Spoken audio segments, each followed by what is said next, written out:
证明。弟兄姐妹，让我们预备心来参加早上的崇拜。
弟兄姐妹平安，我们来开始今日主日的崇拜。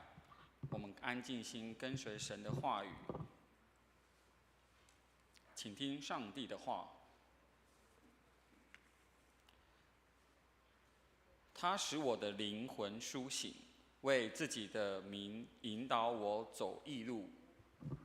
我虽行过死荫的幽谷，也不怕遭害，因为你与我同在。你的杖、你的竿都安慰我。我们一同来祷告。我们全能天上的父，凡人在你的心无不显明。谢谢你，让我们此时此刻在这里聚集，一起崇拜你。在接下来的主日崇拜中，恳求你的圣灵环绕在我们会中，检查我们的人心，让我们脱离卑恶的事情，让属灵的圣光在我们心中燃烧，尽情烧尽我们的老我、旧我。时时刻刻因信称义，成为一个更好新造的人来贴近你。我们也为在地上的执政掌权者献上托付，让他们能够遏制自己源于恐惧的控制感，给他们的智慧，掌握并运用自己的权利，分辨是非善恶，轻重缓急，对他人更有恩典、感恩及同情心，沉醉在为他人服务的荣耀当中，而不是属地虚假的诠释，以基督的心为心，以基督的爱行事，上行下效。以上是奉我主耶稣基督的圣名祷告，阿们。接下来的诗歌敬拜，若是弟兄姐妹们身体不便久站，是可以坐着的，或是在唱诗的途中坐下来，只要心灵诚实的歌唱，也同样可以来崇拜我们的神。会众们请起立。我们以心灵良诗选275首《我爱我主国度》来赞美我们的神。我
信经来宣告我们的信仰，请。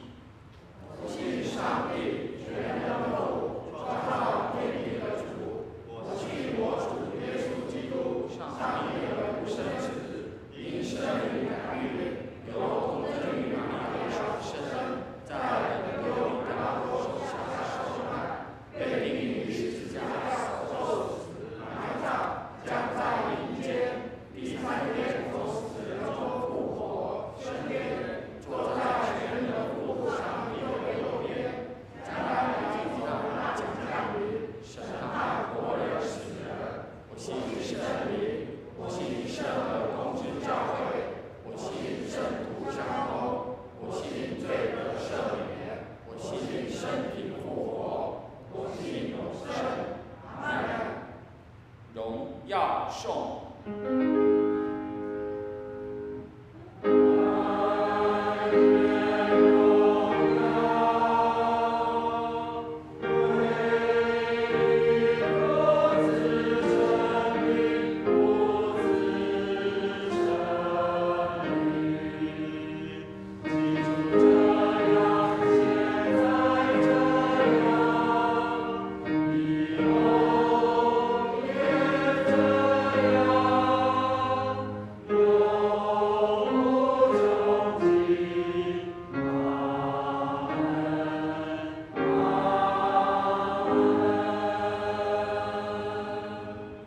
请坐。我们以起印的方式来读神的话语。今日的起印经文在诗篇第130篇。诗篇130篇，由我来起诵读上半节，弟兄姐妹们来应诵读下半节。最后一节我们一起来读。耶和华呀，主啊，求你听我的声音。主耶和华呀，你若究察罪孽，但在你有赦免之恩。我等候耶和华，我的心等候。我的心等候主，胜于守夜的等候天亮。以色列啊，你当仰望耶和华。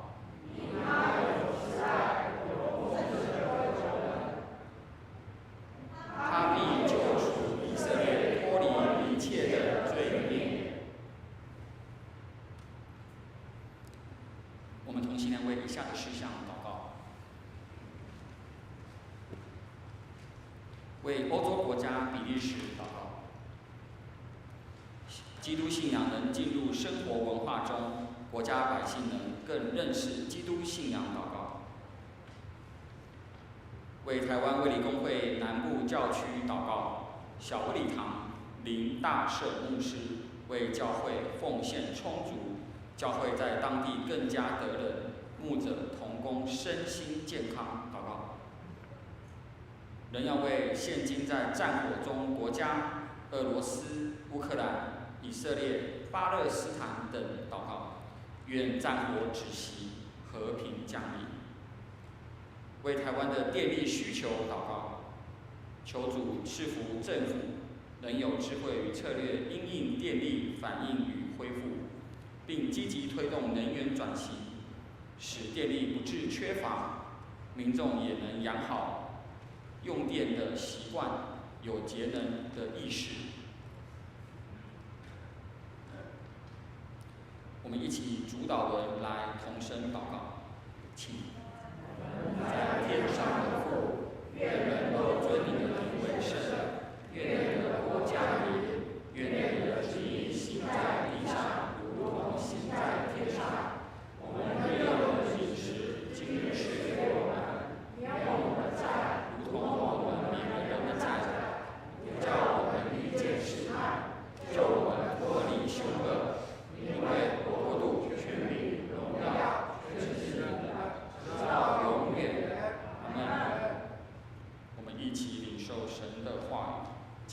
在，我们请李迪华姐妹来诵读本周的经课。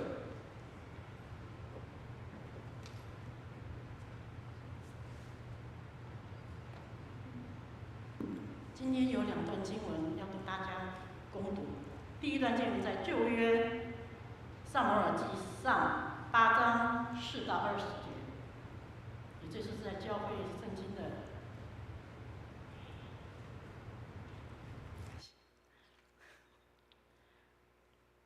旧约撒母耳记上8章4到20节，跟11章14到15节。以色列的长老都聚集，来到拉玛见撒母耳，对他说：“你年纪老迈了，你的儿子不行你的道。现在求你为我们立一个王，治理我们，像列国一样。”撒母耳不喜悦他们说：“立一个王治理我们。”他就祷告耶和华。耶和华对撒母耳说：“百姓向你说的一切话，你只管依从，因为他们不是厌弃你，乃是厌弃我，不要我做他们的王。自从我领他们出埃及到如今，他们常常离弃我，侍奉别的神。现在他们向你所行的，是照他们素来所行的。故此，你要依从他们的话，只是当警戒他们，告诉他们将来那王怎样管辖他们。”撒母耳将耶和华的话都传给求他立王的百姓说：“管辖你们的王必这样行，他必派你们的儿子为他赶车、跟马，奔走在车前，又派他们做千夫长、50夫长，为他耕种田地、收割庄稼、打造军器和车上的器械。必娶你们的女儿，为他们制造香膏、做饭、烤饼；也必娶你们最好的田地、葡萄园、橄榄园，赐给他的臣仆。你们的粮食和葡萄园所出的，他必取1/10给他的太监和臣仆。又必娶你们的仆人、婢女、健壮的少年人和他们的驴，供他的差遣。你们的羊群，他必取1/10，你们也必做他的仆人。那时，你们必因所选的王哀求耶和华，耶和华却不应允你们。百姓竟不肯听撒母耳的话，说：“不然，我们定要一个王治理我们，使我们像列国一样，有王的治理我们，统领我们，为我们征战。”11章14、15节，撒母耳对百姓说：“我们要往吉甲去，去那里立国。”众百姓就到了吉甲那里，在耶和华面前立扫罗为王，又在耶和华面前献平安祭。扫罗和以色列众人大大欢喜。第二处经文是在哥林多后书4章13到18节，5章1节。教会圣经251页，新约哈。哥林多后书4章13节，但我们既有信心，正如经上所记着说：“我因信，所以如此说话。”我们也信，所以也说话。自己知道那叫主耶稣复活的，也必叫我们与耶稣一同复活，并且叫我们与你们一同站在他面前。凡事都是为你们，好叫恩惠因人多，越发加增，感谢格外显多，以致荣耀归于上帝。所以我们不上胆，外体虽然毁坏，内心却一天新似一天。我们这自战自轻的苦楚，要为我们成就极重无比、永远的荣耀。原来我们不是顾念所见的，乃是顾念所不见的，因为所见的是暂时的，所不见的是永远的。第5章1节，我们原知道，我们这地上的帐篷若拆毁，必得上帝所造，不是人所造，在天上永存的房屋。以上是上帝的圣训。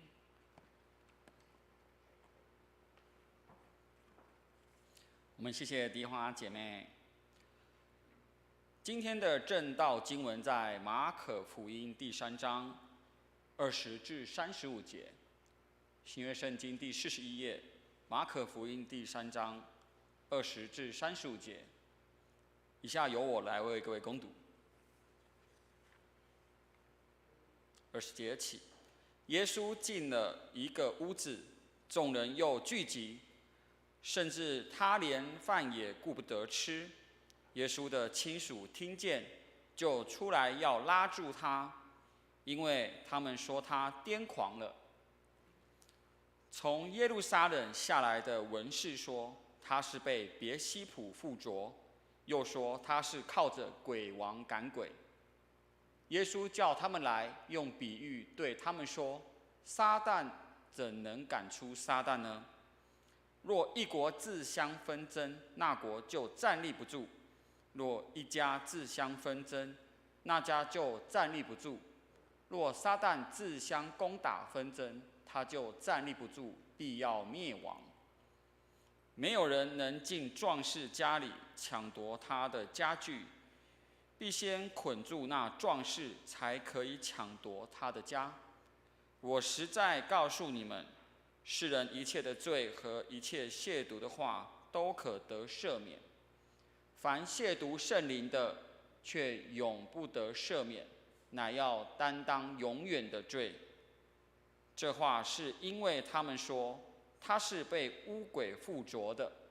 当下，耶稣的母亲和弟兄来站在外面，打发人去叫他。有许多人在耶稣周围坐着，他们就告诉他说：看哪，你母亲和你弟兄在外面找你。耶稣回答说：谁是我的母亲？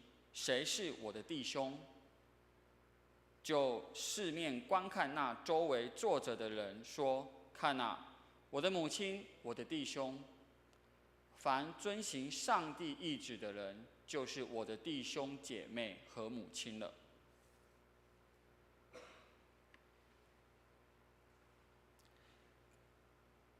接下来，我们请诗班来献诗。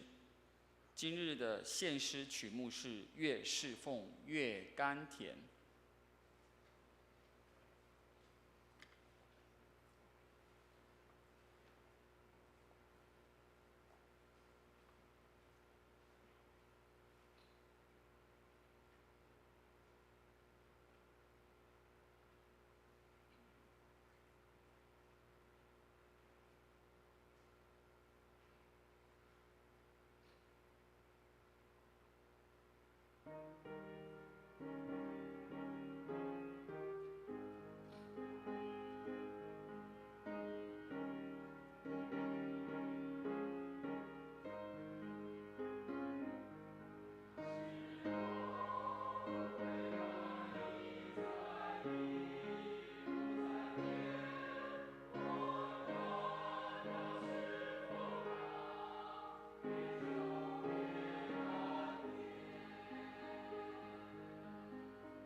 我们谢谢诗班美妙的歌声。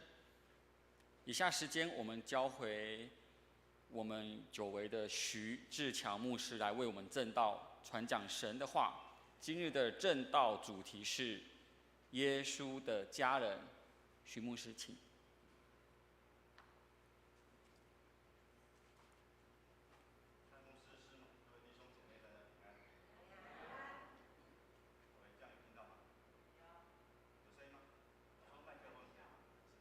打开，1、2、3，好，再来一次哈。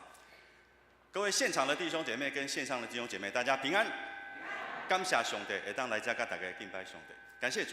每次回到这里，都会觉得心中充满了感恩跟喜乐，因为过去有12年的时间在这边跟大家一起服侍。那我记得我神学院刚毕业，那个时候我跟方知师母，我们2个人还没30岁，最年轻、最有活力、最有冲劲的12年的时光，就在荣光堂跟大家一起敬拜，一起服侍上帝。那算一算，离开荣光堂到永和天堂去服侍，算一算，已经整整满10周年了。我是2014年7月底，我们家搬到台北，刚搬走，隔2天，高雄就发生了气爆事件，所以气爆事件到现在也快满10年了。也就是说，我们离开高雄也已经满10年了。所以每次来到高雄，就会想来到这边看看大家。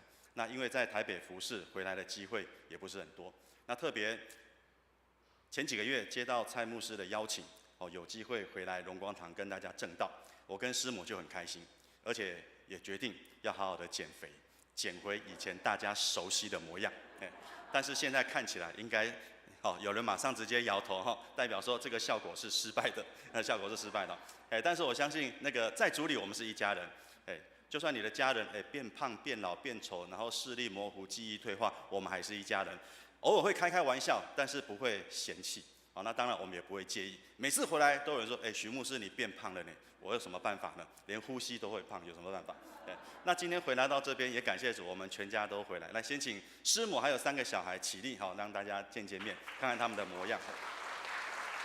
好，在后面那里好，请坐，请坐好，请坐。好，那今天会回来呢，是因为我们教会今年是59周年，然后明年要庆祝60周年，所以希望过去在这边服侍过的牧者可以有机会回来跟大家一起见面，讲一些祝福的话。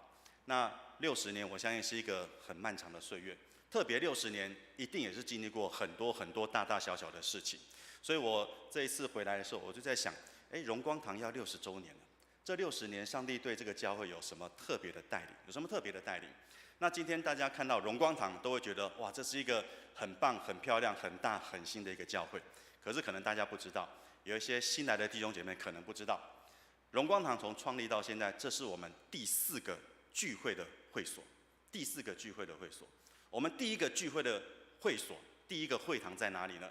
在前镇区桂林街27号，现在还在，不过改名叫微笑时代。然后那个时候我们教会也不是叫荣光堂，那个时候我们教会叫做福音新村教会，福音新村教会。然后这是早期教会的模样，看起来是不是很像兵营啊，或者是那些什么老旧的房子？60年前的房子大概就这个模样，蒙古包的造型，福音村教会。然后就开始了我们的福音工作，然后带领了很多福音村民来到教会一起敬拜上帝。那这个是礼拜堂里面的模样。当时的蒙古包据说是按照罗马帝国时代的坟墓所建造的教堂，所以屋顶不是很高，然后造型很特别，很特别。那画面当中在教儿童主日学的那一位是当时的馈建华传道，后来也成为馈建华会督，也成为我们的会督。然后他在教儿童主日学的模样。然后我们在桂林街当然就不得不提，我们在那边创设了高雄市第1间的私立幼稚园，福音幼稚园。福音幼稚园。那我记得刚才诗班的指挥卢君姐，还有我，还有林老师，我们都是福音幼稚园末代的董事，末代的董事然后福音幼稚园要结束的时候，我们也把我们的小孩送进去就读了所以有没有看到这有一个小孩什么都不知道因为福音幼稚园要结束了，赶快把他送进去读一下所以他成为福音幼稚园倒数第2个就学的学生然后福音幼稚园在地服务了50年，然后就画下句点。那荣光堂有很多弟兄姐妹，过去都因为福音幼稚园的关系，才来到这个教会的啊。好，那这是我跟师母当初到荣光堂服侍的模样。当时我们2个还不到30岁，看起来真的是英俊潇洒，对不对？我自己觉得啦。哈，20年前大家都很帅，都很漂亮。好，刚才第1堂结束，还有人说，哇，师母看起来都没变，但是牧师你老了不少，身材肿了不少。我只能说感谢主，师母不要变就好，还是一样那么漂亮，我就心满意足了哈。然后下面这张照片是我们荣光堂要迎接40周年的时候，那时候要庆祝40周年，然后我们在幼稚园的广场，在教会的广场拍了一张合照，然后蹲在前面的这一排小朋友，20年后现在都大人大进的在我们当中哈。好，那我们1965年到2005年在桂林街27号。那2005年的6月，我们就搬到了广西路155号，然后在那边有9年的时间。我在荣光堂服侍的时间，大部分就是在这个地方。然后我们有一栋铁皮屋的教堂，旁边还有一栋2层楼的教育馆，然后前面还有一个庭院。然后庭院当中呢，这是当时我们的社青，当时的大专跟社青这些年轻人，现在很多人都当爸爸，都当妈妈了哈，都当爸爸当妈妈了。然后这是礼拜堂的情况，好，这个虽然是铁皮屋的教堂，但是我们的介良兄，好，把它设计装潢得非常的漂亮，一个很美的一个内装。然后诗班还有弟兄姐妹在那边唱诗敬拜上帝。然后搬到比较宽广的地方，那我们有独立的空间，所以呢可以办很多社区工作。那每年都举办儿童夏令营，都有很多小朋友一起来参加这些的活动，但是现在少子化的情况之下，要找到这么多小孩不容易，但是我们是能做的就尽量为上帝而做，然后这是我们的一些社区工作。下面那一张是当时的应该是社区妈妈班的这些社区的妇女，然后还有一些查经班。然后我在这个广西路教堂服侍期间，上帝连续给了我3个小孩，哆瑞咪3个小孩，哈，那时候都还抱得动，应该还是大家熟悉的模样。那这张是我们庆祝45周年的时候的大合照，45周年。然后我们在礼拜堂里面大合照，然后当时的3位会督，前后任会督都来到我们当中，跟我们一起共襄盛举。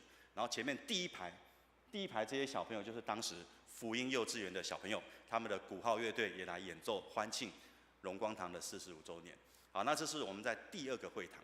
那后来福音村的土地我们归还给政府之后，我们就临时搬到一个新的地方，和平2路431号，就在隔壁。我们临时租了一个大概100平的1楼，然后在那边做临时的聚会的场所。隔壁就是我们的新会堂，所以我们看到隔壁有一个工地，这个就是现在的荣光堂正在盖，所以我们搬到新堂的隔壁，每天来这边做礼拜，然后也会看到新的会堂紧密大几寸，一点一点的盖起来了。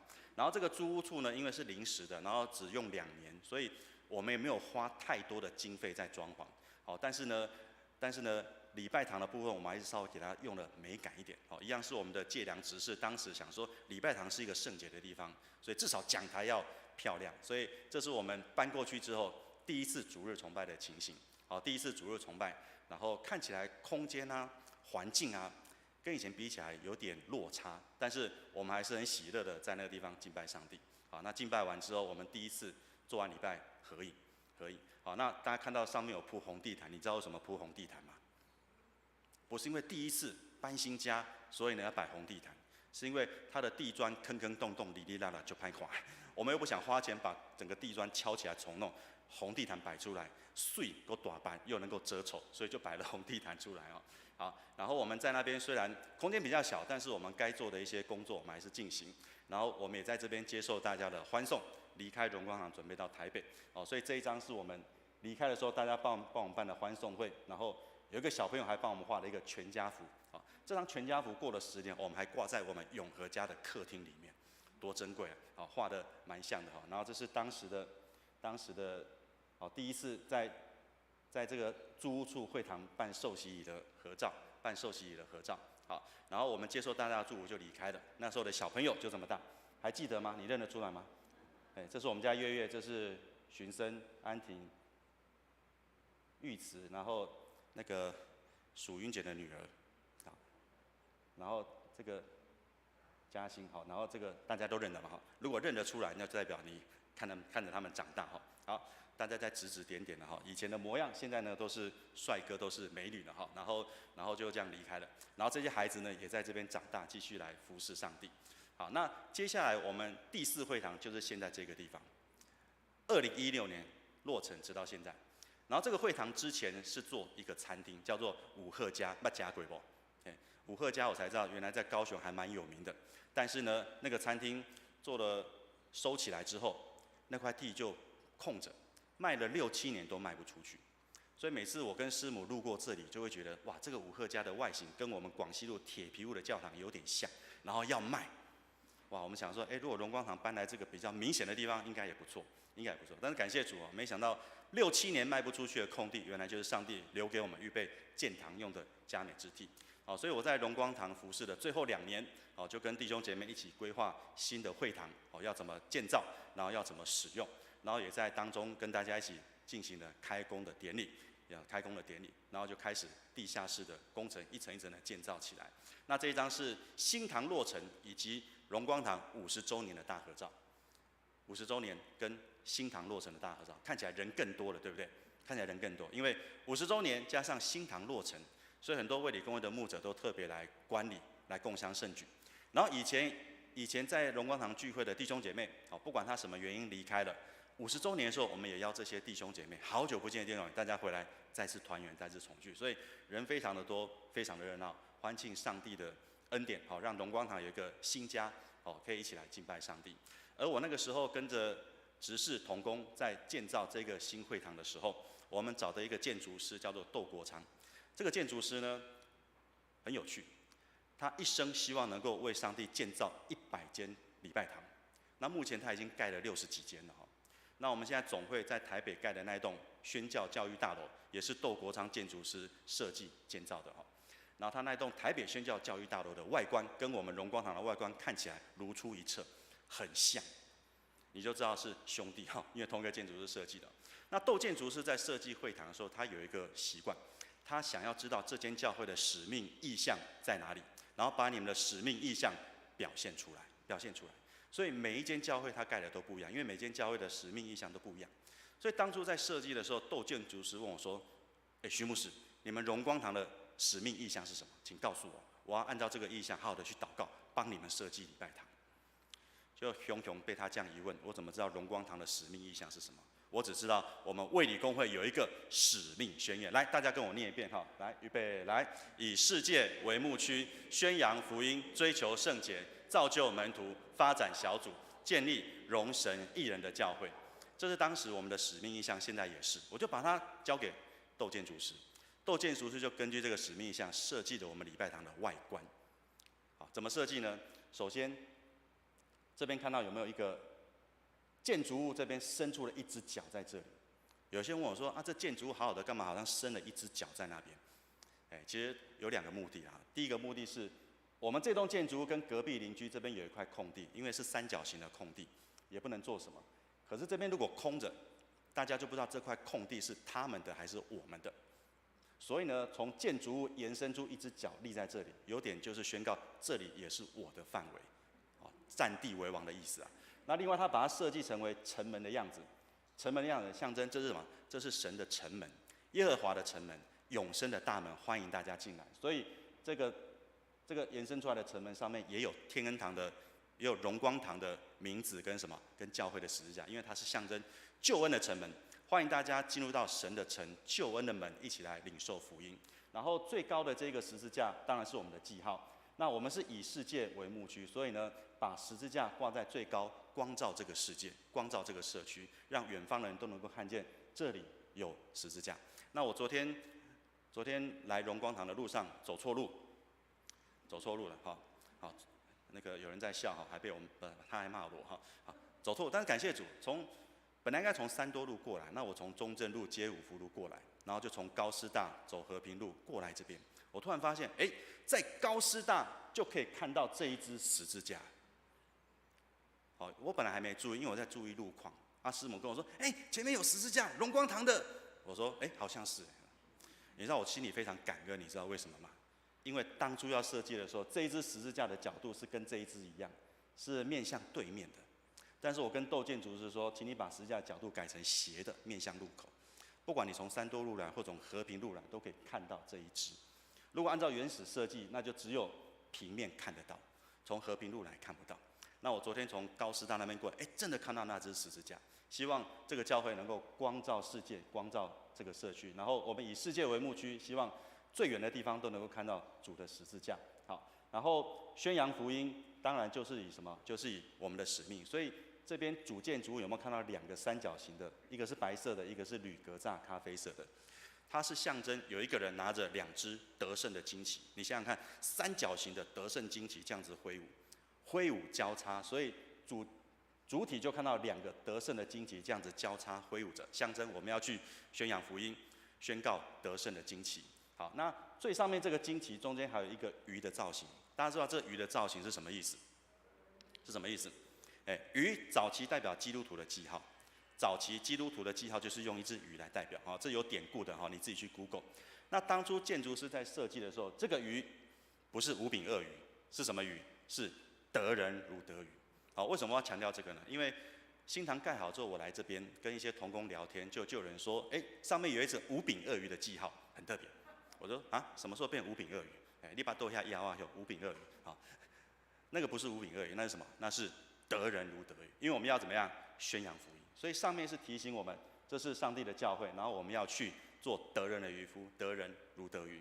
然后主建筑物以白色为目的，以白色为显现。所以整个建筑一开始给人家感觉，一开始有人看到这个图片，以为很像什么？很像太平洋收购百货，白色的，归栋，也是有点像啊，也是有点像。但是它以白色为主体，是因为我们有使命宣言里面有一句话叫做追求圣洁。说到圣洁，你会想到什么？就是白皙无瑕。所以整个建筑以白色为主体，象征这是一个圣洁的地方，然后我们要追求圣洁。然后这面墙这边有开的一些窗户哦。大家知道这边有几个窗户？几个？12个。然后为什么是12个？然后为什么每个窗户位置、角度、大小、size 都不一样？为什么？一开始就有人问我说：“这建筑师是不是乱画？怎么这12个窗户开起来一点都不工整、都不对称，随便开还是怎么样？”实际上它有目的的，因为我们要发展小组，一个小组是几个人？12个人。所以12在圣经里面代表完美。然后在旧约我们会想到12支派，在新约会想到12门徒。每一个支派、每一个门徒都是独立的个体，所以都不一样，象征每一个人都是独一无二的宝贝，每一个人都不一样。然后每一个人都可以来到上帝的面前来听福音，成为神的儿女。所以12个窗户象征12个门徒，象征所有的小组，所有的人都不一样，但是都欢迎你一起前来，一起前来哦。好，那这是什么？这是他当时设计的一个理念哦，原来是如此，原来是如此。好，所以总会现在在盖的台北宣教教育大楼，为什么跟荣光堂的外观很像？因为我们都是怎么样同样的使命，同样的使命哈。所以跟大家分享这些，是告诉大家，就是60年是一个不容易的过程。然后60年，我相信上帝对我们有不同的心意。然后不管我们在哪里聚会，我们都希望能够成为一个荣神益人的教会。不管我们在哪里聚会，我们都希望能够继续宣扬福音，然后遵从上帝的旨意。所以在神的眼中，合神心意的教会不是它盖得多大多漂亮，或者长得什么样子，而是这个教会有没有遵行上帝的旨意。如果你遵行上帝的旨意，耶稣就说：“我认识你，你是我的孩子，你是我的羊。”如果你不遵从上帝的旨意，你挂主的名做了太多事，耶稣也说：“我不认识你，我不认识你。”所以在今天要跟大家思想的这段经文哦，主耶稣就跟我们强调一个很重要的事情，就是遵从上帝的旨意有多重要。遵从上帝的旨意有多重要？当我们愿意遵从上帝的旨意，我们就是一间合神心意的教会。那当我们愿意遵从上帝的使命，耶稣说我们就是他的家人，我们就是他的家人。所以在我们教会哈，在我们教会很特别，就是我们做完礼拜啊，我说的是荣光堂了哈。荣光堂做完礼拜最后唱一首歌，那首歌叫什么名字？我们成为一家人。我们为什么要唱这首歌？甚至我们来教会为什么要说我们是弟兄姐妹？为什么要以弟兄姐妹来称呼？因为耶稣在这段经文很亲口告诉我们说，凡遵行天父旨意的，就是我的兄弟姐妹，就是我的母亲了，就是我的母亲了。所以当我们来到这边一起敬拜同一位上帝，然后听从同一位主的吩咐，然后我们就是在主里面的家人，在主里面的家人。那耶稣为什么当时要这么讲？耶稣为什么当时要说遵行我天父旨意的就是我的家人？耶稣为什么要讲这种话？因为很可惜，或者说因为很可怜，就是因为他自己的家人不接纳他。耶稣不被自己的家人所接纳，所以他就只好说：凡遵行我旨意的，就是我的家人。有点像我跟方知师母当年的处境。那认识我们的就知道，我们当年为了生小孩，然后祷告了很久，那后来一直没有生小孩。我跟师母就说：凡是在天恩堂的这些小朋友，就是我的孩子。我为什么这么讲呢？因为我自己生不出孩子，所以我就说，凡是在荣光堂主日学小朋友，就是我的孩子。听起来有没有觉得哇？圣经说没生孩子的比有生孩子的孩子更多，意思就是规定弄瓜因为我自己生不出来。好，那耶稣为什么说我们都是他的兄弟姐妹？因为他自己的家人排挤他，说他疯了；他的家人误会他，不接纳他，说他疯了，所以他就只好说：凡听从上帝旨意的，都是我的家人。所以我们在今天看的这段经文当中，发现当时耶稣的家人对他有很大的误会。所以我们这时候请大家翻开马可福音第3章20节到21节啊。马可福音第3章20节到21节啊。那我知道我们荣光堂在牧师讲道的时候，蔡牧师都会习惯请大家举起圣经，然后宣告一段话。这段 slogan 是蛮不错的，但是我就不抢蔡牧师的那个蔡牧师的招牌但是我相信大家手上有圣经的，我们一起打开这段经文马可福音第3章马可福音第3章这段经文，我们先来看第20节跟21节好，翻到以后我们一起来读这2节马可福音第3章20节跟21节，我们一起来读这2节经文。预备，请。耶稣进了一个屋子，众人又聚集，甚至他连饭也顾不得吃。耶稣的亲属听见，就出来要拉住他，因为他们说他癫狂了。好，我们就先念到这里我们就念：耶稣进了一个屋子，干嘛？传福音，服侍众人，然后很多人来拥挤他。然后耶稣很认真服侍大家的时候，耶稣的家人突然要把他拉回去。为什么？说他该回去吃药了，因为他疯了。各位，你能够体验到耶稣的处境吗？这么认真的服侍大家，这么认真的传道，可是家人却以为他疯了。但是你如果是耶稣的家人你如果是耶稣的家人，你看到耶稣当时的行径跟所作所为，我想你可能也会认为说我的哥哥耶稣疯了。为什么？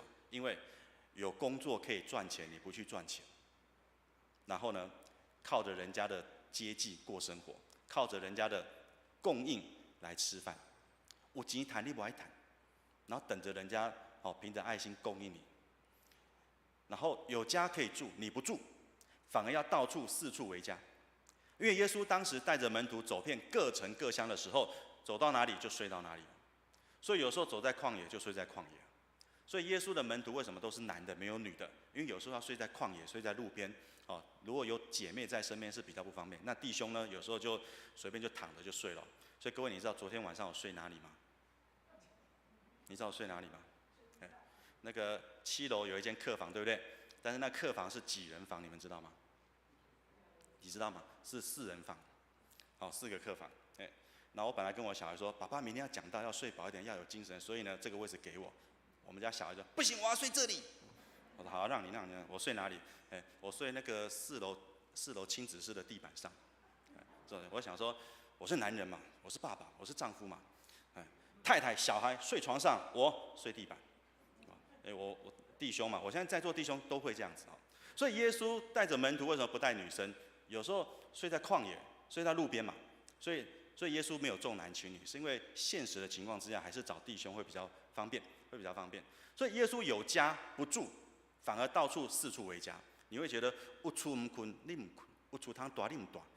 有家可以住，你不住，反而要去外面流浪，你是不是头壳坏掉？好，然后耶稣要出来传天国的福音。我们今天来讲说，他要做天国的事业。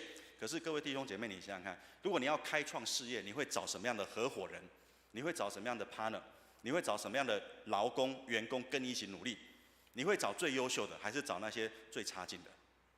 耶稣要开创天国的事业，然后收了一群门徒，结果这些门徒呢，在当时大家眼中是乌合之众，要么就是低层阶级没有学问的渔夫，或者是让大家讨厌的罪人税吏，要不然就是宗教狂热分子奋锐党的西门，都找这些在社会上大家讨厌的、摒弃、不喜欢的带在身边。如果你是耶稣的家，你会觉得说，你要找一找好一点嘛，找这些人，找这些人在你身边，你会不会觉得耶稣你是不是头壳坏掉？能不能找一点优秀的、能力强的，要开创天国事业还比较容易？结果他找的都是这些卑微的人，所以家人会以为说你是不是头壳坏掉？那更让大家不容易接受的就是，在当时，犹太人是以宗教立国，所以宗教领袖在他们的社群里面就是话剧也跟党的人。结果耶稣的讲道常常批评当时的宗教领袖，祭司长、文士、法利赛人常常被耶稣指责，甚至于当时的政治领袖希律王，耶稣也骂希律王像狐狸一样。所以对家人来说，亚索利马卡塞利耶，你少说两句，你得罪了这些当权者会怎么样？你可能会被抓去关，你都不知道。所以你在高雄，你敢骂某一些政治人物吗？一些议员、立委或者市长，你敢骂吗？民不与官斗啊，你敢骂这些人吗？那你如果真的敢骂，人家会说你怎么讨个派耶，少说两句吧。那耶稣在当时敢骂希律王，敢骂祭司长，敢骂文士，那真的是要有可能会丧命的。所以耶稣种种的这些举动，让他的家人真的以为说，你是不是真的疯了？有钱有赚钱的机会你不赚，有家可以住你不住，又带了一些乌合之众在身边，然后又常常批评这些宗教领袖，你是不要命了。所以当耶稣出来服侍，很热心服侍的时候，他的家人才会说赶快把他拉回去，免得他又嘴巴讲出了一些得罪当权者的话，又惹出一些风波出来，怎么办？所以才说他疯了，我要带他回去。那各位弟兄姐妹，你如果是家里第一个信耶稣的哈，如果你是家里第一个信耶稣的哈，请问你刚信主的时候，很热心的读经祷告，很热心的参加聚会，你的家人会不会怀疑你是不是走火入魔？会不会？或者你是第一个信耶稣的，你家人会不会对你的信仰有一些的误解？会不会？当然也会，难免，因为他们还不知道。所以当耶稣的家人说我们的亲人疯了，耶稣会不会跟他们计较？耶稣会不会跟他们吵架？不会，因为我相信耶稣清楚的知道你们一时不明白，所以才会以为我疯了。所以耶稣不跟他们吵架，不跟他们计较，继续做他该做的事。相信等候有一天时候到了，他们就明白耶稣是什么，真的是有使命的弥赛亚。所以耶稣在十字架上快要断气的时候，他快要死的时候，他特别为他的母亲做了什么？做了下半生的安排。他的家人说他疯了，结果没想到耶稣死的时候，还把他的母亲交给他最爱的门徒约翰好好的照顾。所以耶稣仍然爱他的妈妈，照顾了他妈妈下半生的规划。然后耶稣的弟弟之前也都不相信耶稣，也都说他哥哥疯了。结果当耶稣复活升天之后，他的弟弟们也都信了耶稣，甚至于耶稣的亲弟弟后来也成为初代教会的领袖。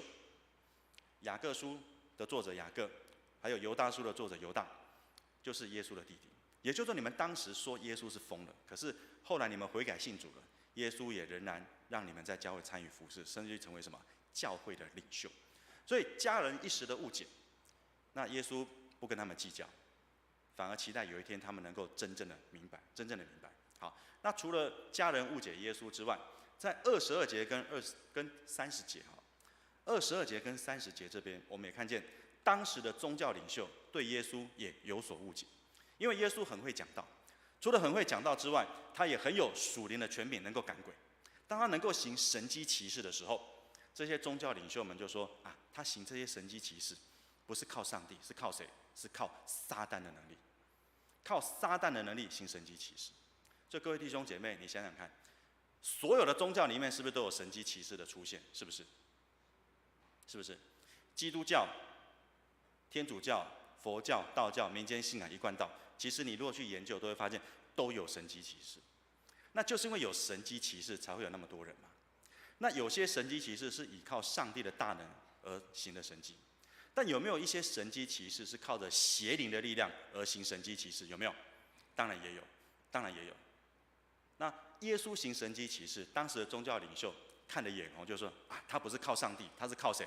靠鬼王别西卜的能力来赶鬼。靠鬼王来赶鬼，也就是说叫大鬼来赶小鬼。你想有可能吗？耶稣就说，不管是大鬼还是小鬼，他们都是同一国的鬼。所以有可能撒旦自己内乱吗？大鬼赶小鬼，有可能吗？当然不可能了。所以看到耶稣这一段话，大家以为耶稣是靠鬼王来赶鬼，我就想到以前刘清乾牧师曾经讲过一个小故事。刘清乾牧师，可能大家有上过他的课，对他有印象。他是我在高雄牧会期间，我认为南台湾最有讲道恩赐、口才最好的牧师。我都公开这么讲，因为他是我认为南台湾最好的口才最好讲道的牧师。有一次在上他的课，他讲过一个小故事。他说有一只小鬼流浪各地都没有东西吃，然后经过一间大庙的时候，他想进去拿一些贡品来吃，结果没想到庙里面的这些神明不准这个小鬼进来。神明跟这小鬼说：“你这只小鬼，专门扰乱民众、破坏安宁，又吓着大家，所以你不干净，你不准进来我的庙里拿东西吃。”结果这个小鬼怎么跟里面的神明说？小鬼跟神明说：“你搞清楚啊，要不是我在外面兴风作浪，吓大家，让大家心里没有平安，这些人怎么会来到庙里求你赐平安、消灾解厄呢？如果没有我这样作乱，他们怎么会拿贡品来供应你呢？”然后讲完之后，这个小鬼就走了。走了之后，接下来他就很安分，不去捉弄大家，不去兴风作浪，然后大家感觉到一切很平安，无风无雨没代志的时候，就不会特别想要去庙宇烧香拜佛求平安。所以一段时间之后，这个庙的香火就越来越稀离，越来越少，去拜佛求平安的人越来越少了。然后后来这个里面的偶像才会觉得说：“哇，现在来祭祀我们、供奉我们的越来越少，越来越穷，怎么办？再这样下去，我们这个庙就要倒了，就要关了，怎么办？”于是这里面的神明就把那个小鬼再叫来说：“要不然这样好了，你再去兴风作浪一下。然后当大家来我庙里求平安的时候，这些贡品我分你一些好处，好不好？”小鬼说：“没问题。”然后就去兴风作浪一下，大家要跑来庙里怎么样？继续求神拜佛得平安的。所以这就是台湾的一句俗语，叫做“内神通外鬼”，有没有听过？内神通外鬼就是这样子。那你说耶稣是靠鬼王来赶鬼，这叫内神通外，有可能吗？一国的人自己那个赶来赶去，那自己不就乱了吗？所以撒旦自己会内乱，不可能。所以耶稣说他不是靠鬼王来赶鬼，而且耶稣进一步的警告这些法利赛人：你们在说他是靠鬼王赶鬼，就是什么？就是亵渎上帝，就是亵渎上帝。那耶稣说，你所有的罪，你所有犯的罪都可以赦免，唯独亵渎圣灵这项罪不能赦免。那你看这段经文所讲的这些文士，他们明明是批评耶稣，他们明明是骂耶稣，但耶稣却说亵渎圣灵不能赦免各位，你想想看，我是骂耶稣，而你却说亵渎圣灵不能赦免，意思就是你批评耶稣就是什么？就是亵渎圣灵。那讲白一点，圣灵就是耶稣的灵，所以你亵渎圣灵就是亵渎耶稣。那你如果去问神学院老师，那到底圣灵是谁的灵？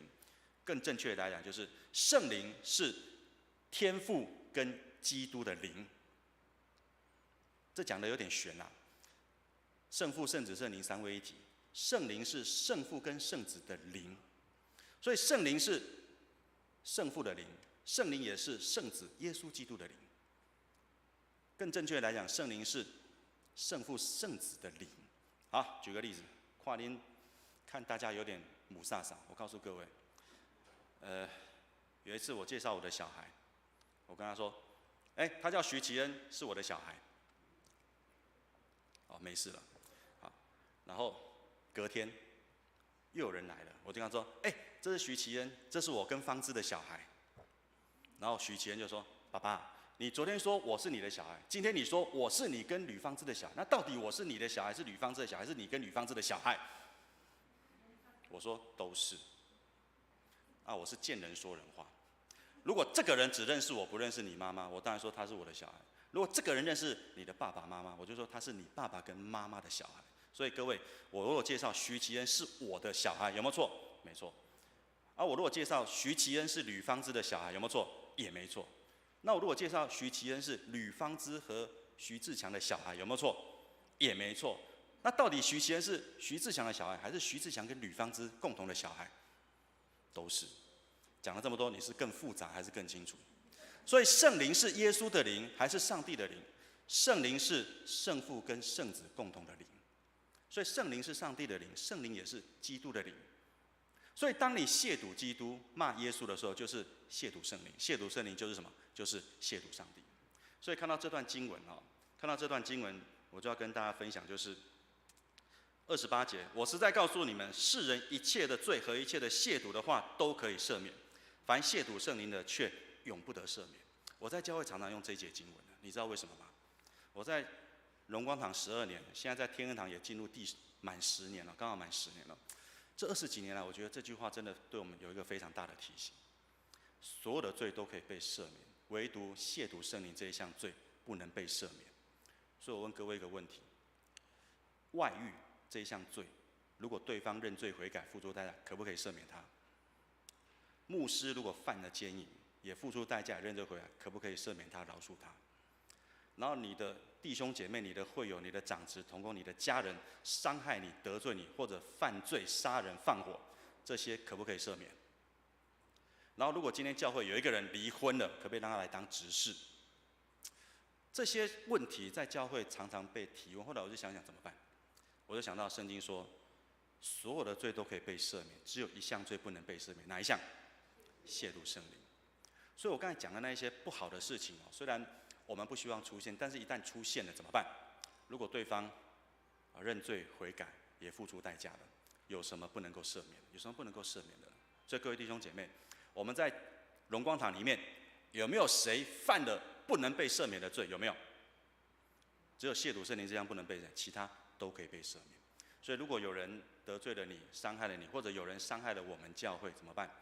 在主里求主帮助我们，可以饶恕，可以赦免，因为所有的罪都可以被赦免。你的家人如果伤害你、得罪你，也都可以被赦免。但是求主给我们力量，能够去饶恕，也求主提醒我们，不要犯了这一项唯一不能够赦免的罪，唯一不能够赦免的罪。好，那文士对耶稣也有误解，以为他是靠鬼在赶鬼，但是耶稣也没有责备他们，也没有跟他们计较，因为耶稣也知道，你们这些文士对圣经很熟，很爱主，很愿意花时间研究圣经，但是你们对耶稣的真正身份第一时间还不明白，所以耶稣也没跟他们计较，只希望有一天当你知道耶稣真的是弥赛亚的时候，你们可以降服在耶稣的面前，所以耶稣被家人误解，耶稣也被当时的宗教领袖误解，但是耶稣都不以为意，因为他们还不明白，只希望有一天他们能够更明白。那各位弟兄姐妹，你想想看，你信耶稣之后，有没有人对你的信仰不了解，然后对你产生一些误会？会不会？对一般还没信主的朋友来说，我们基督徒有一些行为是他们没办法理解的，比如说，今天礼拜天天气这么好，不出去玩，不出去户外走走，跑来教会做礼拜，他们会觉得你是不是头壳坏掉？平常上班很累，礼拜天又不出去玩放松一下，还跑来教会。然后赚钱很辛苦，赚钱不容易，然后你赚来的钱1/10要奉献给教会，他们会不会觉得奉献100、200就好，干嘛奉献1/10？他们不理解。然后我们基督徒吃饭的时候，常常都要做谢饭祷告，他们会觉得说，你这顿饭是你太太煮给你吃，是你妈妈煮给你吃，你不谢谢她，只谢谢上帝，会觉得谢错对象。所以我们基督徒有一些观念形式是跟一般人没办法理解的，那他们会认为我们很奇怪。那这时候怎么办？求主帮助我们能够有机会跟他们分享，让他们知道信耶稣才是一个正确的道路。那因为这些朋友还不知道，他们还不是基督徒，所以我们不要跟他们吵架，希望他们有一天能够明白，也能够跟我们一样成为上帝的人，成为上帝的儿女。所以当大家误会耶稣的时候，耶稣就讲出了一句重要的教训，也是这段经文给我们一个很大的提醒，什么人是耶稣的亲人呢？我们请大家再翻开马可福音第3章最后一段经文31节到35节，我们大家再来读一次刚才私会的弟兄帮我们念过，但是我们来到教会，我们多读神的话，让神的话成为我们的提醒。我们一起来读31节到35节马可福音第3章31节到35节，我们一起来读，请。当下，耶稣的母亲和弟兄来，站在外边，打发人去叫他。有许多人在耶稣周围坐着，他们就告诉他说：“看哪，你母亲和你弟兄在外边找你。”耶稣回答说：“谁是我的母亲？谁是我的弟兄？”就四面观看那周围坐着的人，说：“看哪，我的母亲，我的弟兄。凡遵行上帝旨意的人，就是我的弟兄姐妹和母亲了。”整段经文最让大家感动的，就是我觉得就是耶稣最后讲的这段话，他接纳了我们这一些人，接纳我们成为他的家人，成为他的家人。所以根据这段经文，什么样的人有资格成为耶稣的家人？什么样的人有资格成为耶稣的家人？从这段经文来看，我列出4个重点。第一，渴慕主道，因为这些人来到耶稣的身边是要干嘛？是要吃5饼2鱼再来一次吗？不是，他们是来听耶稣讲道，他们是要来听耶稣讲道。然后这里一开始第20节说，耶稣进了一个房子，众人又聚集，然后耶稣连饭都不得吃，就继续讲道给他们听。耶稣为了讲道，为了传福音，连饭都不得吃。那我问各位一个问题：连吃饭的时间都不顾，耶稣就要讲道给这些人听。那请问这些来听道的人，他们是不是也跟耶稣一样，连饭也顾不得吃，就是要来听耶稣讲道？是不是？是不是嘛？如果这些人吃饱了才来，那代表吃饭时间这里没人，那耶稣有时间去吃饭啊。可是吃饭的时间耶稣都顾不得吃，要服侍大家，代表吃饭的时间到了，你们这些人也顾不得吃，就是要来亲近耶稣。所以这些人渴慕主的话，渴慕到一个地步，就是连吃饭都不管，我就是来听福音，听主的道理。那各位弟兄姐妹，你今天来荣光堂做礼拜，你是吃饱早餐才要来，还是早餐没吃，但是时间快到了，你就放弃吃早餐来做礼拜？你是哪一种？吃饱了才来，迟到没关系，还是说我不能迟到，我宁愿不吃早餐？是哪一种？是哪一种？还是你不吃早餐也不迟到，就是禁食？我是建议各位礼拜天做礼拜还是吃一点早餐，否则牧师讲到很容易体力不济，精神不济，因为早上没有吃早餐，没有热量就打瞌睡了，所以有时候我们在讲到的时候，底下有人打瞌睡，有人说是讲的人要负责的，你讲的不够吸引他，或者你没有好好的预备，才让底下人打瞌睡。但是有一次，我认为不是我的责任而已。为什么？因为当思慧在介绍今天的讲员的时候，底下就已经有个老伯伯在打瞌睡了。所以我非常确定，他打瞌睡不是因为我，因为我还没讲，他就已经在睡着了。所以讲员要负责没错，但是听到的人也要为自己负责任。负责。那有些人认为我禁食比较敬虔，但是鼓励各位，为了让你精神集中、更专注在领受，你还是吃个早餐，有热量，专心听讲道。各位，你想想看，今天把冷气关掉，你有办法专心坐在这边敬拜上帝吗？有办法吗？有办法吗？有些人有，有些人没有。要不要试试看？要不要试试看？我的意思就是说，我们为什么要开冷气？就是帮助大家在肉体方面更舒服，可以专心听到，不要因为流汗、因为热让你分心。所以你如果吃早餐，肚子饱了有热量，你就不会分心什么？分心听到的时间。所以这些人来到耶稣的面前，听耶稣讲道，连吃饭都不管了。所以真正渴慕到一个地步，就是我饭不吃，我就是要听神的话，听神的道。第二，这些人来到耶稣的面前，难道他们不知道当时的耶稣已经被一些宗教领袖、被一些人批评得很难听吗？他的家人都说他疯了，你还听他讲道？法利赛人都说这个人是靠鬼王在赶鬼，那你还来听他讲道？那这些人在这个氛围当中还愿意来听耶稣讲道，代表他们对耶稣是真的有信心，真的有信心。不管你怎么批评耶稣，他们就是要来信靠耶稣。那过去我们荣光堂也有一段时间我们荣光堂60年岁月也有一段时间被大家说得很难听，记者、媒体把我们说得很难听，政府把我们说得很难听。什么事我就不讲了，我怕讲了会哭。在那一段时间，我们曾经被人家误会、误解，然后说我们说得很难听，但是仍然有一群弟兄姐妹就是要守在这个教会。我印象最深刻的是郑宪明弟兄郑宪明弟兄，那时候我才刚接荣光堂，还是传道还没按牧的时候，他就跟我说：“齐宝叔，我跟你讲，那郑宪明弟兄都习惯跟我讲台语。齐宝叔，我跟你讲，这是我的教会，不管这间教会安怎变做啥款，不管牧师安怎学爸母，我就是伫这间教会做礼拜。恁遮做牧师调过来过几年调走，阮就是伫遮无被走。所以他讲福音村那段时间怎么样，他就是在这边就是不走。也就是说，荣光堂到今天为什么还能够有这样子的一个规模，有这样子的会堂？我相信就是过去有一些人专心的信靠主，不管教会被邻居误会、批评，或者被记者媒体讲得多难听，他就是认为这是我的属灵的家，这是我的家，我守在这里，我守在这里。也正因为有这一群早期的这些资深会友守在这边，今天才能够让荣光堂还有机会再起死回生。我用起死回生这句话真的是一点都不为过。我记得刚来荣光堂的时候，荣明兄跟我说：“许牧师，你知道当年的荣光堂做完礼拜，只要2部轿车就可以把全教的人都载走。”你听懂这意思吗？做完礼拜之后，只要2部轿车，还不是箱型车哦，2部轿车，就陈牧师的车跟我的车，就可以把全教会人都载走。我想要是太夸张，还是跌到这种低谷这样？真的，那时候最惨大概就10几个人。但是就是有一群信靠主的人，不管别人怎么攻击、批评、毁谤我们的教会，甚至有一段时间做礼拜的时候，外面还有石头可以丢进来，因为教会的礼拜堂在1楼，很好丢，很容易丢中。就是在那个时候，但是有一群人守在这里。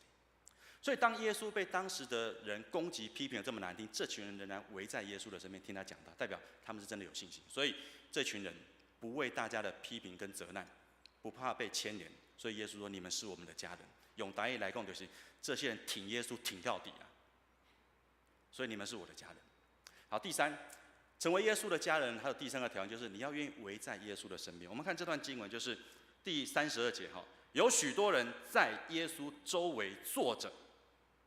32节，有许多人在耶稣的周围坐着，代表说他信耶稣，他喜欢耶稣，不是嘴巴说说，而是真的实际行动付出。我就是在耶稣的身边坐着。那今天我一开始跟大家问候的时候，我说现场的弟兄姐妹跟线上的弟兄姐妹大家平安。你知道我要讲什么吗？在疫情的时候，大家因为疫情，因为防疫的政策，我们不能够来到教会做礼拜，我们用线上。可是当疫情结束了，有一些人就回来到实体参加崇拜，但是有一些人怎么样就不回来，就觉得在线上做礼拜也不错。为什么不错？我不用起床，躺在床上就可以敬拜主。我站着、坐着、躺着都可以敬拜主，甚至还泡在浴缸、躺在浴缸里面就可以敬拜主。因为今天端午连假，可能有人在饭店的旅馆。对了，我就在说你们了哈。疫情结束之后，赶快回来，因为耶稣说：“你们是我的家人。”这些人是围在耶稣身旁，围在耶稣身旁，不是远端想说很轻松，因为耶稣希望你来到他面前，让他见见你。所以这些人愿意付代价。离开家，走一段路，来到耶稣身旁。耶稣说：“你们就是我的家人。”因为从你家来到我家，可能要走很久，也说不一定。那今天各位，你从家里走来到教会，一起敬拜上帝，我相信我们都是愿意付代价来到这边。为什么？来到什么？因为耶稣希望我们跟他亲近。所以线上的弟兄姐妹，可以的话尽量回来。我上礼拜特别看了一下我们的线上直播，发现，听是听得很清楚，但是画面有时候是看得不是很清楚。我看到之后都不晓得上个礼拜天私会是谁，我只凭声音判断，这私会有点像于茂林弟兄，但是我在的时候他从来没私会过，会是他吗？很像他的声音，但镜头没有 take 他，只是一个全景，所以我不晓得私会是谁。结果昨天来一问说，上礼拜私会的是谁？蔡牧说于茂林，我说 bingo 这样，果然我的听力还不错。那茂林哥的声音也没变，所以我才听得出来。也就是说，你在线上还是有一些隔阂来，这些瑕疵。鼓励大家围在耶稣身旁，围在这边，因为既然是一家人，就要常常聚在一起，不要透过一些荧幕网络来做媒介。所以求主帮助，疫情过后，希望大家都可以围在耶稣的身边，一起敬拜上帝。最后第4节也是最重要的，耶稣说：“遵行上帝旨意的，就是我的弟兄姐妹，就是我的母亲了。”所以要成为耶稣的家人，接下来最重要就是你要愿意遵从上帝的旨意，你要愿意遵从上帝的旨意。那上帝的旨意在圣经里面写得很明白。耶稣要我们去传福音，你有没有去传福音？耶稣要我们彼此相爱，你有没有彼此相爱？耶稣要我们去饶恕你的仇敌，爱你的仇敌，你有没有去饶恕他们？你有没有去爱他们？然后耶稣要我们为在上执政者祷告，你有没有为他们祷告？那天父的旨意显明在这边，你有没有去遵守？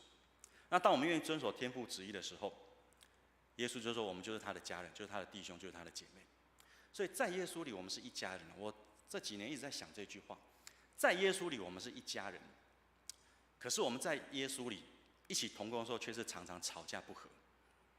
但是我这几年的服事，我有个体会，就是说，当我们说我们在耶稣里是一家人，不是代表说我们都不会吵架，都不会有意见，都不会不和，不是。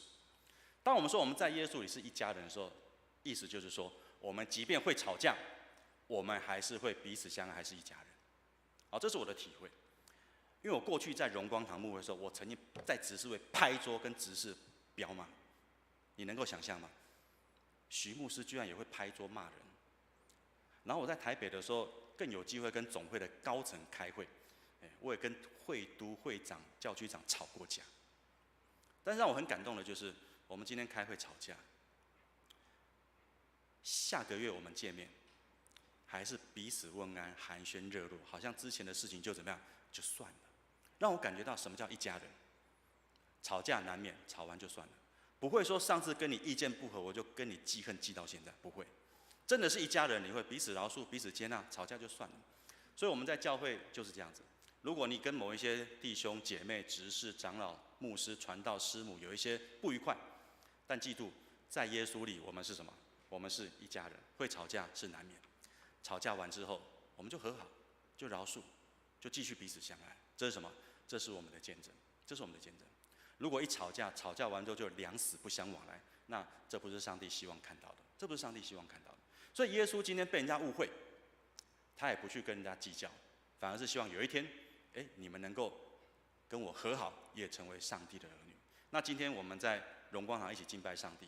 过去你如果跟某一些弟兄姐妹有一些隔阂，也求主帮助我们能够去赦免、去饶恕，我们继续的彼此相爱，在神的殿中，因为这是什么？这是上帝的旨意。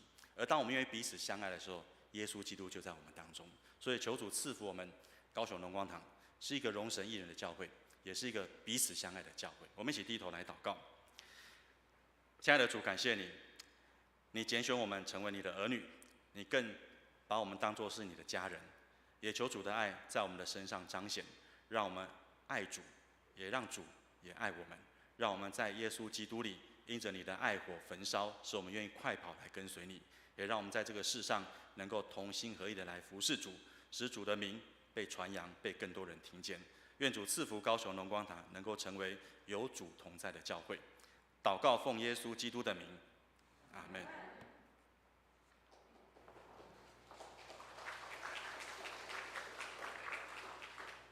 我们谢谢徐牧师精彩的证道。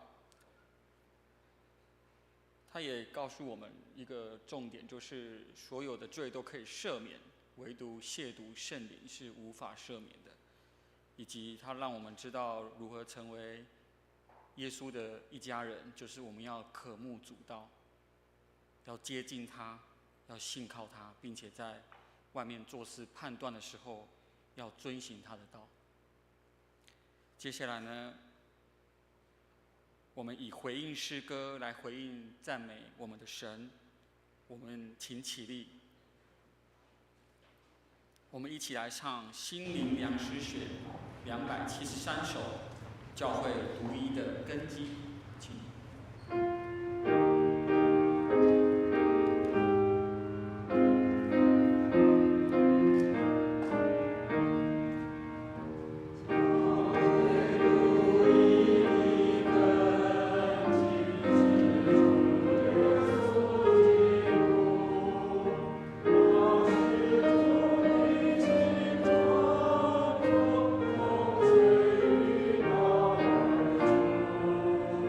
我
们请诗献同工至台前，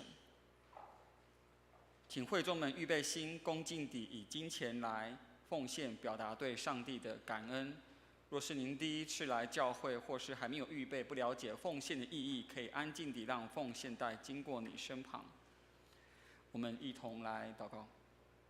亲爱的天父，我们由衷感谢你，因为我们所拥有的一切都是从你而来。我们的生命、工作、家庭、生活都是依赖你的恩典所赐。也求你赐给教会智慧，去运用金钱在教会的事工上，让福音能够遍地兴旺。你是配得赞美与感谢。我们现在预备一点金钱，甘心乐意地献上，愿你悦纳。奉主耶稣基督的圣名祷告，阿们。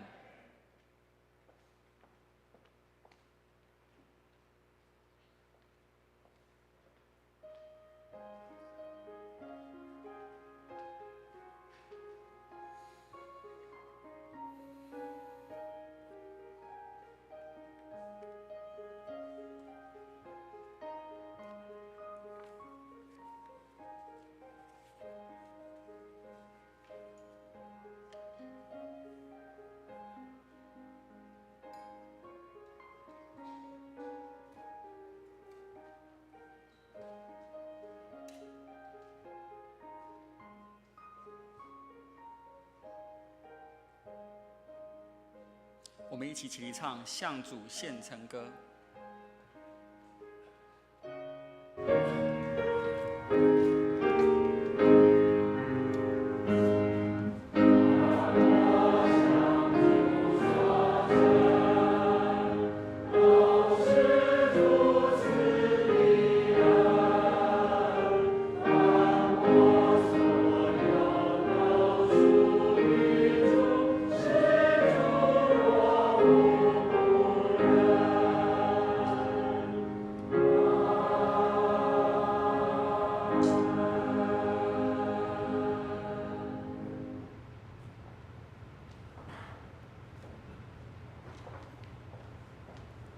请坐。我们来欢迎一下，我们今天有一位新朋友，龚硕子，是吗？龚硕子，我们起立一下，我们拍手欢迎他。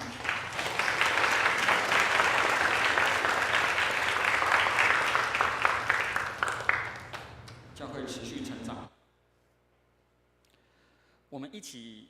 接下来我们一起来问安，唱那个我们成为一家人。我们在第二遍的时候，弟兄们姐妹们可以起立，一起拱手不握手。请。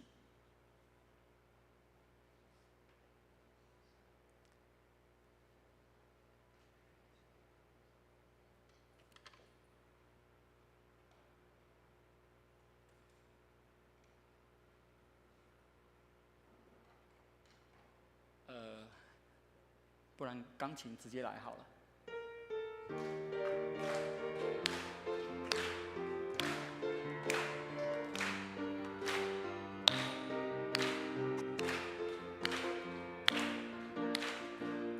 我们成为一家人，因着耶稣，因着耶稣，因着女，我们成为一家人。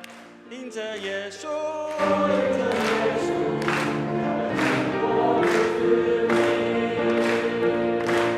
因着耶稣的洁净，因着耶稣光明，因着耶稣梦想复活的生命，好像生命的喜悦，放在主爱中面前。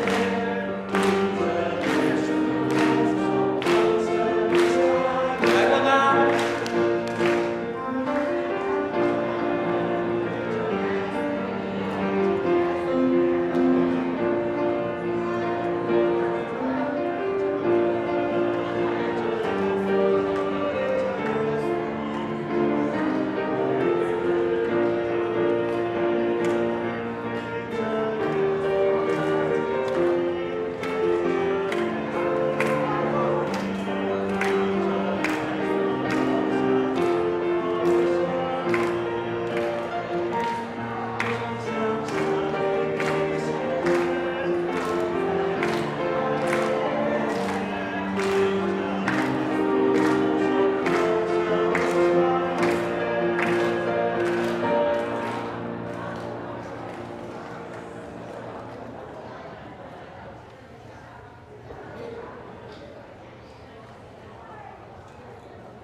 请坐。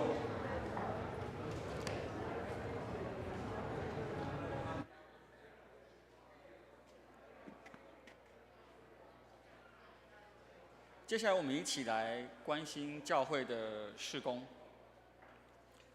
首先，待会的执事会还有一些和睦团契，可以在崇拜结束之后，会在大堂这边合影，可以留下来一起合影这样子。那我们再次感谢许志强牧师今天特别南下，在我们的国语以及台语礼拜堂的信息分享。我们主日后的成人主日学将会暂停一次。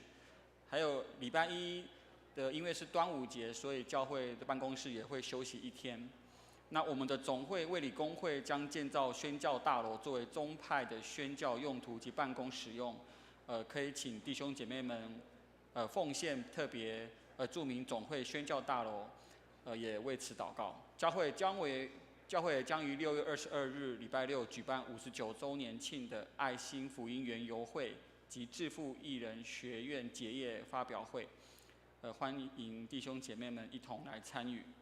还有宣传单已经有了园游券也已经开始预购了。7月份开始呢，牧师将带领启发课程实验小组，在主日的每一次崇拜的11点半至12点半，为期12周，有餐点，那免费上课。学员为执事同工各小组长，有意愿的可以参与。6月30号报名截止。教会呢，接下来将会用那个电子周报来代替传统的周报，将会印比较少的周报，这样子来环保使用。那教会将于7月及8月份推动各项的暑期读经课程。礼拜六的上午9点30分至11点是台语的读经课程，礼拜五晚上7点至8点为 LINE 的线上读经分享会，那是免费报名的，只要有5人以上就会开课。那第52届的卫理公会全国姐妹会夏令营已经开始报名了，活动是8月16号至17号，是礼拜五以及礼拜六，是在苗栗的西湖度假村，讲员是天韵合唱团。我们已经公布在布告栏上面，可以洽曹平同事干事来报名。教会呢将储备儿童师资及青少年辅导，也将预备师资培训课程。那也欢迎弟兄姐妹有对生命教育有负担的来报名，可以洽办公室以及我们的徐茂林执事。那也邀请弟兄姐妹们参加礼拜4晚上的7点半查经祷告会。那6月份的执事会议以及5月份的收支表已经公布在布告栏上面，也弟兄姐妹们来代祷。有关呢会众们的肢体消息可以参考周报，那个别的为个别的肢体消息来祷告。牧师是否要补充？不用，好。会众们请起立，我们唱3-1颂。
神的迦南地里面，领受这牛奶与蜜之地，让丰盛能够临到我们当中。愿我主耶稣基督的恩惠、天父上帝的慈爱、圣灵的感动与交通，常与我们众人同在，从今时直到永永远远。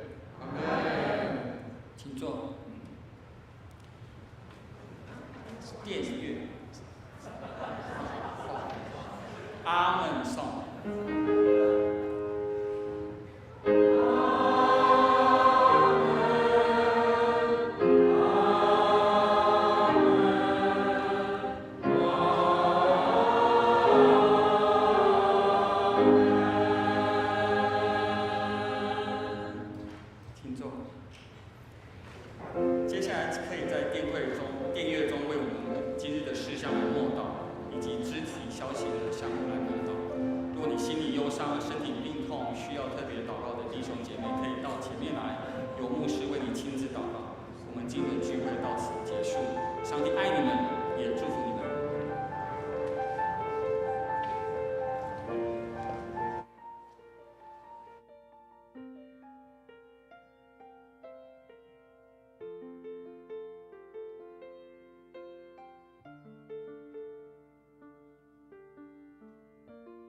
回。执事会以及弟兄会的弟兄们，等一下我们留步在这边要拍一下照啊，要为59周年的堂庆做预备。